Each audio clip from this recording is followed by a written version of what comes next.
શેરી ગલીઓ હતી ત્યાં હાલ બેડમાં પરિવર્તિત થઈ ગઈ છે અને પાણી ભરાયા છે। જે પ્રકારના સીધા જ જે દ્રશ્યો દેખાડી રહ્યો છું, આ દ્વારકાનું આવડવાસ હોય, જલારામ નગર હોય કે આસપાસના અનેક જે સોસાયટીઓ આવેલી છે, આ સોસાયટીઓમાં પાણી જ પાણી જોવા મળી રહ્યું છે। દરિયાકાંઠે આવેલ દ્વારકામાં છેલ્લા 2 દિવસની અંદર જે ભારેથી અતિ ભારે વરસાદ થયો છે, આ વરસાદને લઈને જે લોકોના સોસાયટીમાં જે ઘરો આવ્યા છે, આ ઘરોમાં પણ પાણી ઘૂસ્યા છે। હાલ આવડવાસ વિસ્તારના આ જે ઘરોના દ્રશ્યો આપ જોઈ રહ્યા છો, ઘરની અંદર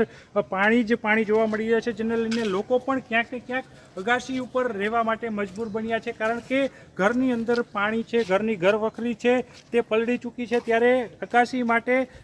ક્યારે આ પૂર ઓસરશે તેની રાહ જોઈને બેઠેલા અહીં જોઈ શકાય છે। દ્વારકાની અંદર જે પ્રકારે ભારે વરસાદ થયો છે, ત્યારે તંત્ર દ્વારા ખાસ રેસ્ક્યુ પણ હાથ ધરવામાં આવ્યું છે, પરંતુ અનેક એવા વિસ્તારો છે કે જ્યાં તંત્ર પણ નથી પહોંચી શક્યું, કારણ કે કુદરતી આફત પાસે ક્યાંક તંત્ર પણ વામડું પુરવાર થયું છે અને લોકો હાલ વરસાદી પાણીનું પૂર ક્યારે ઓસરશે તેની રાહ જોઈને બેઠા છે, કારણ કે જે પ્રકારે ઘરની ઘર વકરી છે તે પણ તણાઈ ચૂકી છે। તો બીજી બાજુ વાત કરવામાં આવે, અહીં જે લોકો છે તે લોકો હાલ વરસાદ છે તે બંધ થયો છે ત્યારે પૂર ઓસરે તેની રાહ જોઈ રહ્યા છે।